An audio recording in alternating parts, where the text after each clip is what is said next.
Bismillahirrahmanirrahim. Assalamualaikum warahmatullahi wabarakatuh. Bagaimana kabar kalian hari ini anak-anakku kelas 6? Semoga tetap sehat dan sholatnya tetap terjaga.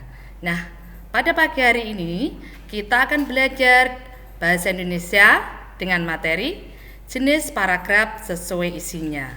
Nah, kemarin Miss Yuni pernah memberikan soal latihan. Nah, hari ini akan kita ulas kembali materi tentang jenis paragraf sesuai isinya. Nah, sebelum pelajaran akan kita mulai, marilah kita berdoa terlebih dahulu. Bismillahirrahmanirrahim. Nah, sebelum belajar, pesan Miss Yuni, catatlah materi yang Miss Yuni sampaikan di buku tulis kalian. Kemudian, kerjakan soal latihan dengan teliti. Dan sholatnya tetap terjaga ya anak-anakku semuanya. Oke. Nah, kalian masih ingat apa saja jenis paragraf yang ada di kelas 5 sudah pernah mendapatkan kan? Nah, jenis paragraf sesuai isinya ada 5. Yang pertama adalah paragraf narasi. Yang kedua yaitu paragraf deskripsi. Untuk yang ketiga, paragraf argumentasi. Yang keempat, paragraf persuasi. Kemudian yang terakhir adalah paragraf eksposisi. Nah, sudah ingat ya, ada 5 jenis paragraf. Nah, selanjutnya akan kita bahas satu-satu jenis paragraf dan juga contohnya. Oke, sudah siap? Buku catatan sudah siap semuanya? Kita lanjutkan. Untuk yang pertama, paragraf narasi. Apakah itu paragraf narasi anak-anakku? Paragraf narasi adalah menceritakan, dari kata narration. Nah, apa saja ciri-cirinya dari paragraf narasi? Yang pertama adalah menceritakan urutan kejadian. Yang kedua, ada tokoh atau pelaku yang diceritakan. Yang ketiga, pembaca akan terhibur atau terharu ketika membaca paragraf narasi. Yang keempat, menggunakan kronologis waktu yang jelas atau berurutan. Yang kelima, teks bisa fiksi atau non-fiksi atau pengalaman pribadi atau orang lain. Nah, sekarang coba contoh paragraf narasi. Nah, ini tadi cirinya ada tokoh. Nah, ini tokohnya adalah Ruli. Jadi menceritakan tentang Ruli dari sejak usia 6 tahun bakat menyanyinya sudah tampak. Kemudian hal itu bisa menjadikan dia juara tingkat kabupaten sampai SMP. Nah, terakhir berkat bakat menyanyinya Ruli dapat menghidupi keluarganya. Berarti ini menceritakan kehidupan Ruli, itu adalah contoh paragraf narasi. Bagaimana? Sudah tambah paham tentang paragraf narasi? Nah, kemudian ini ada contoh yang kedua. Ini juga menceritakan tokoh. Kalau Ruli tadi adalah teks fiksi, sekarang adalah paragraf narasi yang contoh non-fiksi. Non-fiksi itu berarti nyata. Nah, ini menceritakan tentang kehidupan Gesang Martohartono. Nah, ini betul-betul memang cerita nyata dan ada. Nah, ini juga termasuk paragraf narasi. Bagaimana? Paragraf narasi mudah ya untuk ciri-cirinya. Oke, selanjutnya akan kita bahas yaitu paragraf deskripsi. Apakah itu paragraf deskripsi anak-anakku semuanya? Paragraf deskripsi adalah menggambarkan atau melukiskan suatu objek atau keadaan, situasi, tempat atau lokasi dengan jelas seolah-olah pembaca dapat mendengar, melihat dan merasakan sendiri objek yang digambarkan atau dilukiskan tersebut. Nah, sekarang coba Ciri-cirinya apa kalau paragraf deskripsi? Tadi bisa ada tokoh, bisa tidak ada tokoh. Kemudian yang kedua, objek bisa berupa tempat, orang, atau benda. Dan yang ketiga, menggunakan panca indera.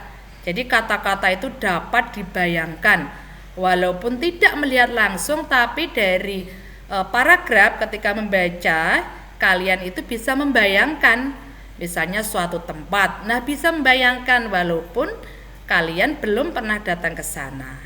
Nah, kita langsung saja contohnya biar lebih jelas ya. Nah, contohnya coba dilihat. Lambang negara Indonesia berbentuk burung Garuda. Bisa dibayangkan kan?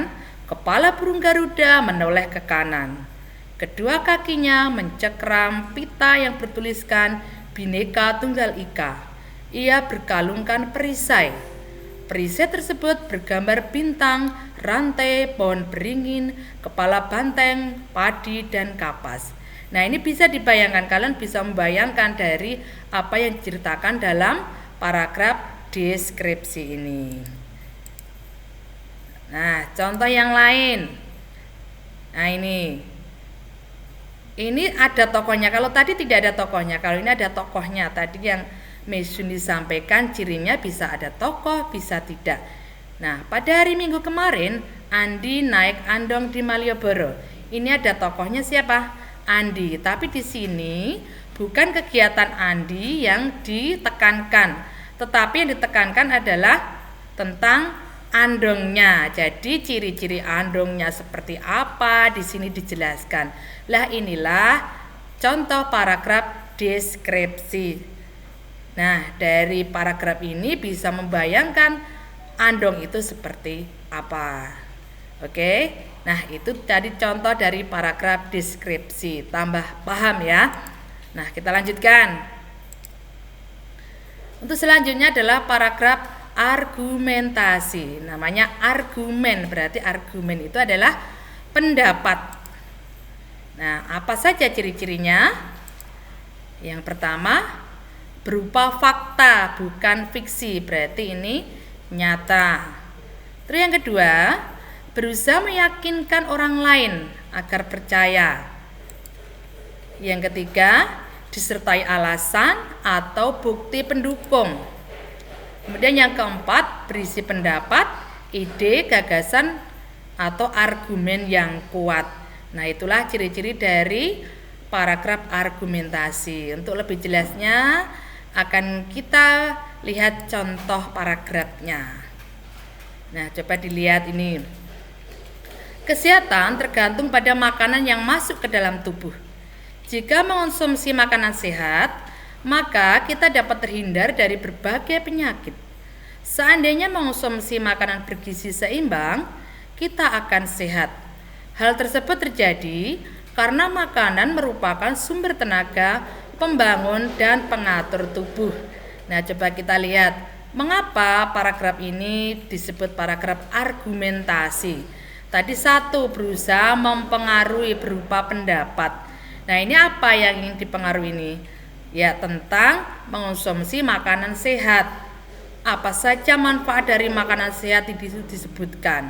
Nah, inilah namanya paragraf argumentasi, berusaha mempengaruhi orang lain agar percaya apa yang disampaikan dalam paragraf tersebut.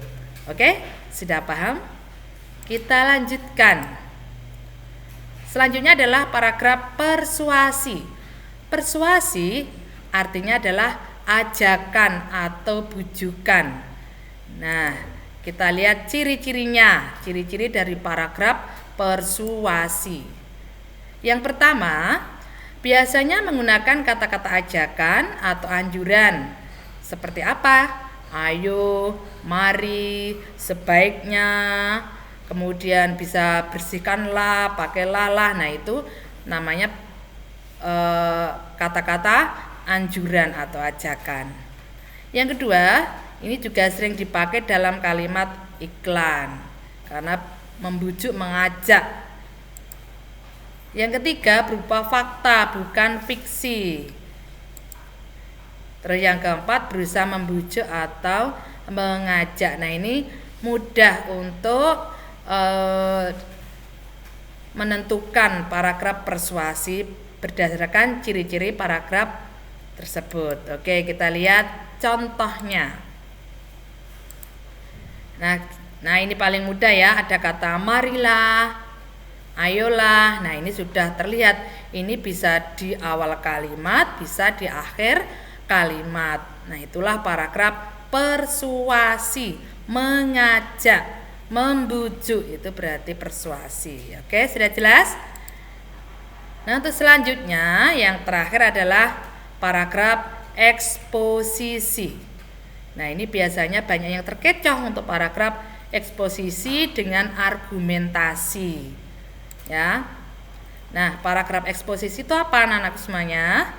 Yaitu paragraf yang berusaha menjelaskan, menyampaikan, mengajarkan, dan menerangkan suatu topik kepada pembaca dengan tujuan memberi informasi sehingga memperluas pengetahuan pembaca, tidak berusaha mempengaruhi.